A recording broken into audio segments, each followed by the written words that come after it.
Good morning, Joe Deary, Powerful Improvements, Putnam, Connecticut. Out here playing with this K7 bypass, and I've learned a few things, thankfully to a few viewers, that I potentially need to be adding more restriction to this bypass to get it to work.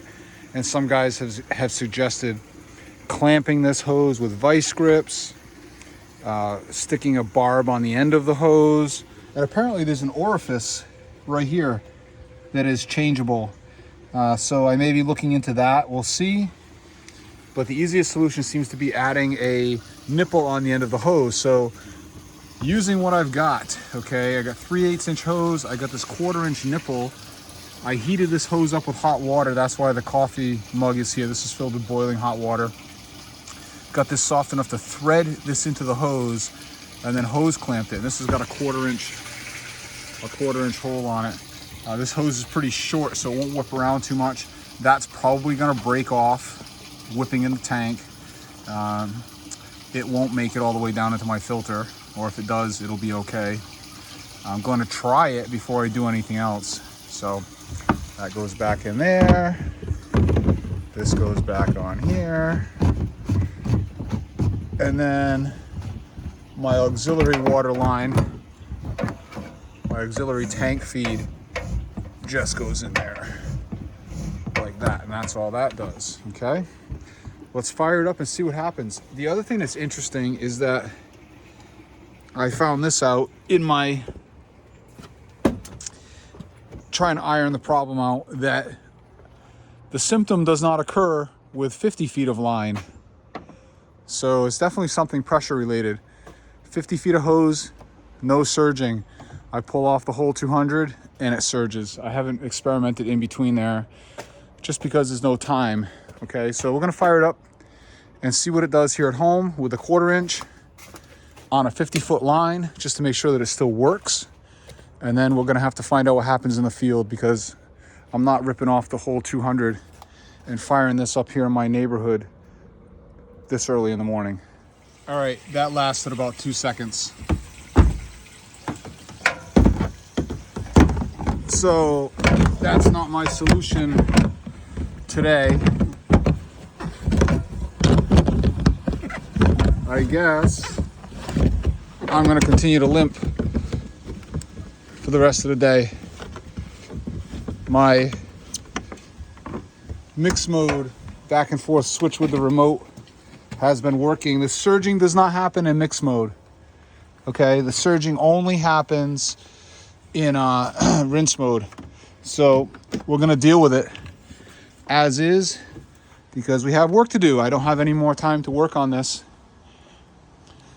today. And I only have time to work on my rig in the morning before work. After work, it's family time. So you guys like, oh, you know, work on it at night. That might work for you, it doesn't work for me. Sorry, I got 3 kids, wife, dogs, etc. When I get home and park this truck, it's family time. So I got to figure these things out first thing in the morning or not at all. So we're driving out to the first job. It's raining. It's going to be a wet day today. And it occurred to me why I don't have time in the evening to do any maintenance. It's because I'm too busy making YouTube videos. So I guess that's what's got to give. See, the problem is, somebody once told me, is that you expect everything to be all peaches and cream all the time. And it's just not. It's not gonna be.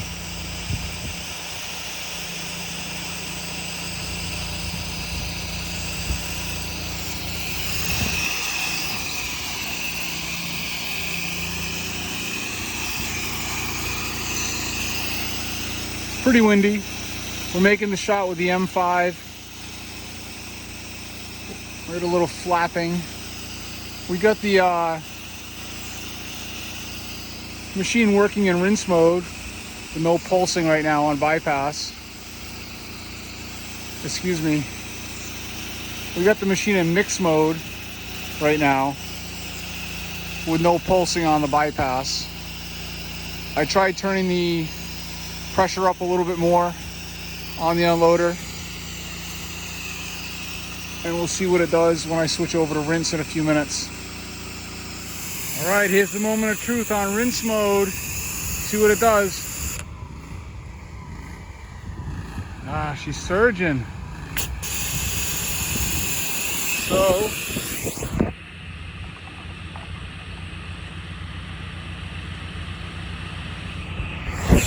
put it back on mix mode. No surge. I don't know. I don't know. All right, let's try the vice grip.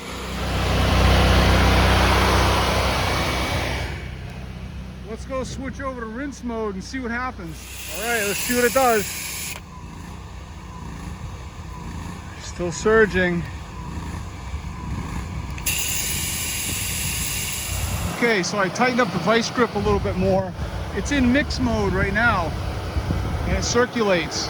So I haven't tightened it up so much that it's restricted it completely, but I did tighten it up pretty good. I'm gonna switch over to rinse mode. Okay, nothing happens. No issues until I pull the trigger and I get some flow going. And then when I release, it doesn't work. I'm gonna run this for just a minute. Look at this beautiful area. All right, let's see if it surges. Ooh, no surge. Well, let's go see if it's actually recirculating. Must be, right?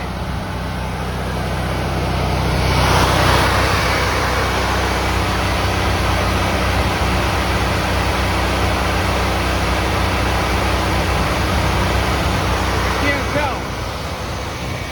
Honestly, can't tell. I'll have to go up in there, I guess, and take a look. But it has to be, otherwise it would build pressure and not work. Like it wasn't like caused all my issues to change it in the first place. So, all right, maybe that's the solution. Let's try it again.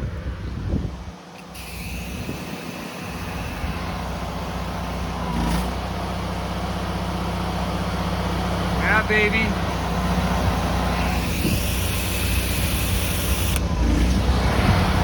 Yep, that's working. I don't like that vice grip whipping around, but maybe I can put it up top in a little different position.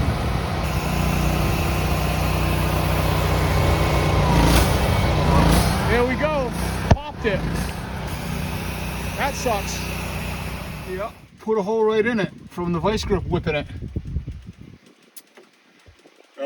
Thankfully I got enough of a loop up here. I'm going to cut the hose right there at the hole and reconnect it to the bypass for the next job. Well, I'm glad I waited till I was done to experiment. Roof washing next. We're going to be okay. Right, so we all knew that first thing I did with a 1/4-inch barb wasn't going to work. It blew it right off with a 90.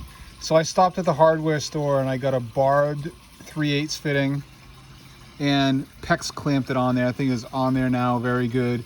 And I threaded a reducer to a 1/4-inch on there. So that should work. Yeah, it's a nice reduction. I'm hoping that's gonna work. And now I'm going to shorten this hose. I'm gonna pull this out. This is very, very stiff. And I'm gonna make this pigtail that's in there as short as possible so it doesn't whip around too much. I really don't want that whipping the crap out of everything in there. I'm gonna shorten that up for a minute. Good thing I dropped my phone in there, huh? Imagine that. I cleaned up the hose end, blah, blah, blah.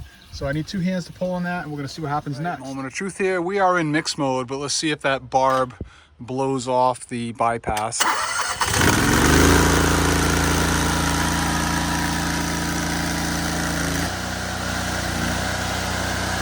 Oh, looks good so far. We got a roof wash back here. We got solar panels on the front. We have an electric awning here, so we have to avoid that carefully. Same thing with the solar panels. I think I'm going to try to walk this roof. It's a reasonably steep angle, but we should be able to spray with a downward motion and do the best job this way. I'm going to get a quick before and after picture, and we'll be jumping up in a minute. All right, I'm up top on the roof. It's not my favorite angle. Ladder's right there. We'll go down nice and easy. We're going to fan tip. I want to avoid these solar panels. It's one of the main reasons I decided to do this.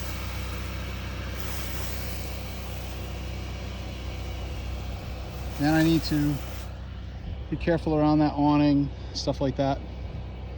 So I'm gonna walk on the ridge right here and spray down 5% here today with Eliminator for soap. And we're gonna produce a nice result, like always. You can see how nice this is working already. Where it's drooled, okay? It's gonna have a nice result. Right. We got it all done except for my last shot here by the ladder. We're looking really good. My machine has been running out there by the street, pressure washer this whole time on bypass, so that's good. Mix mode, of course. I'll be switching a rinse when I get down in just a minute.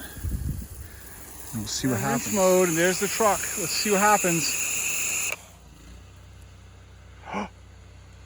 It works.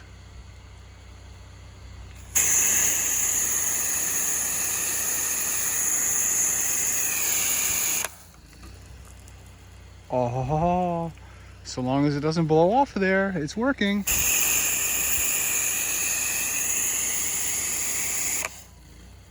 Oh my goodness.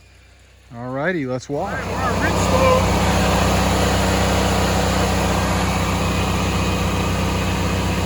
Actively bypassing. Love it. Set up and washing at my friend Angelo's house in Brooklyn. Angelo owns the barbershop that I go to. He's a great guy, refers me a lot of work.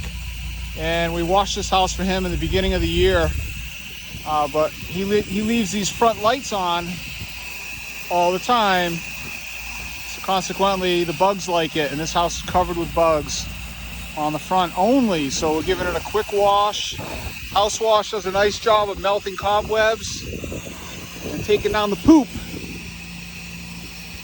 Bypass worked perfectly for that one. We didn't even bother hooking up to the client's water source. I came with a full tank. I used maybe 75 gallons or so. So yeah, that's good. I think I found a solution. I want to thank everybody that chimed in and got me going down the right track. It looks like that restriction has worked. So I think ultimately it must need a smaller orifice. I'm going to see about potentially buying one of those to have on hand, or at least a few different sizes, so we can figure it out moving forward. But I'm going to run it set up just the way it is for as long as it lives. All right, we're going to try to start her up in rinse mode this time and see if it goes right into bypass. Okay, let's see what happens.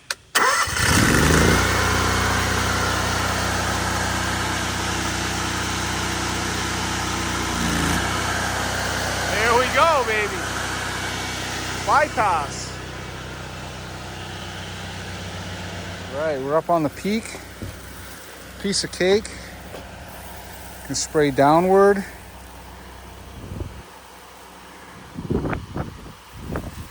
These skylights have cardboard for shades covering them, so I think it's just dead attic space. We're not going to worry about rinsing them.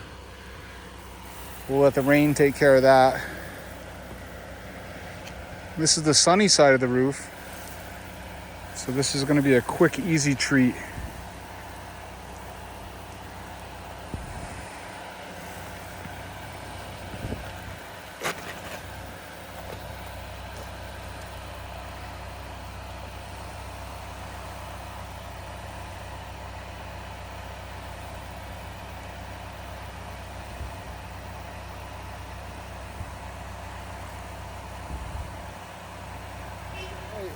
Homeowner just came home and we just negotiated from the roof adding a house wash.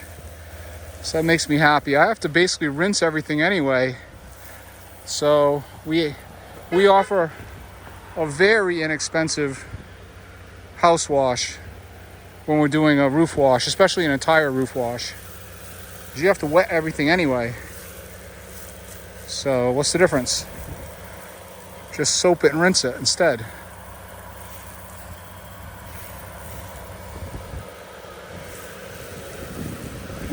This is flying. I'm thinking maybe another 15 minutes at best.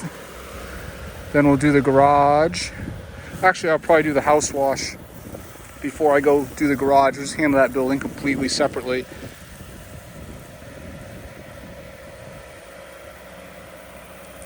Nice little finisher on the day.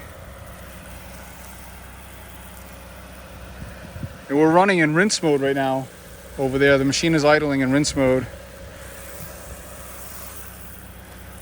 So I think that the problem has been solved. So thank you for everybody who helped me figure that out.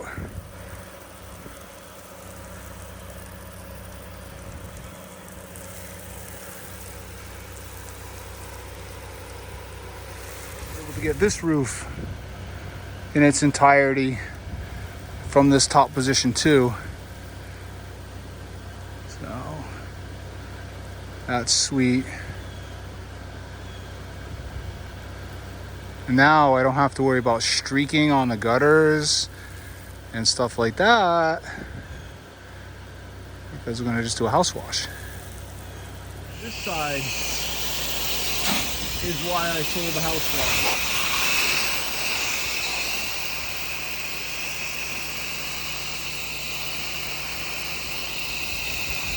Alright, we're up on the little garage now. I just took the time to blow out the gutters so they look fresh and new. I wound up washing this little building too, just for good measure.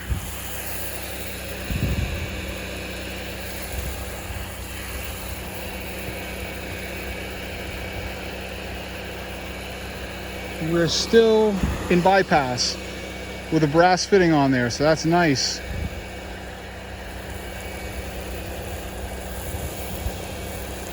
We are wrapped up and done. Roof looks fantastic. I don't know if you can see all the dead white moss on there. And it's dramatically cleaner than it was. Washed the entire house and the garage roof. I'll show you that nasty spot over here. I'm sure you guys that watch my channel for a minute have been able to hear the frustration in my voice and attitude for the last few days. I'm just getting tired, man. Worn out. Hate to admit it. That's the nasty spot. Beautiful. I'm just trying to get to the end of the season. I got about another month and a half of washing, so we got to limp. We got to stay in limp mode. A lot of gutter cleaning coming up, not a lot of washing coming up. So let's just get through it. You guys have a great night. That's Leonard. Leonard's ready to go in because it's been raining. We come home to package from Southside. So that's a new K7 in there and 3 ball valves and brackets and everything that we need to do a little bit different kind of chemical transfer. Now that I got the K7 working, that's just gonna hang out for spare, I guess. We're gonna run it till it stops, like I said. Let's go, Lenny. All right, we got some new yellow ball valves, 3-way valves. I got the brackets to hold them. These work sweet. A few of those in stock. I wasn't sure what had broken there the other day, so I ordered new stuff. So I wasn't gonna have to scramble for anything. So we got 3 of them because we're gonna be doing some different stuff. These are on back order. I can't find these anywhere. I found them at Southside. They had 2. I got 4 on back order. Oh, wait a minute, they had 3. Okay. So I got 3 on back order. And a new K7. That's the orifice we're talking about. This thing right here comes out. And that size there of the bypass, apparently, there's different sizes of these. So I'm very interested to take the other one off. When I do take it off, when it does fail, I'm gonna compare these and see if something changed. Maybe I got the wrong K7 or the wrong gallon per minute K7 on there. That could be part of it. I don't know what dictates the orifice size. I'm assuming it's gallon per minute because they ask you, what machine are you running when you order one of these. So maybe that's the wrong one. Could be. Just letting her run and idle. Waiting on some paperwork. Not registered yet.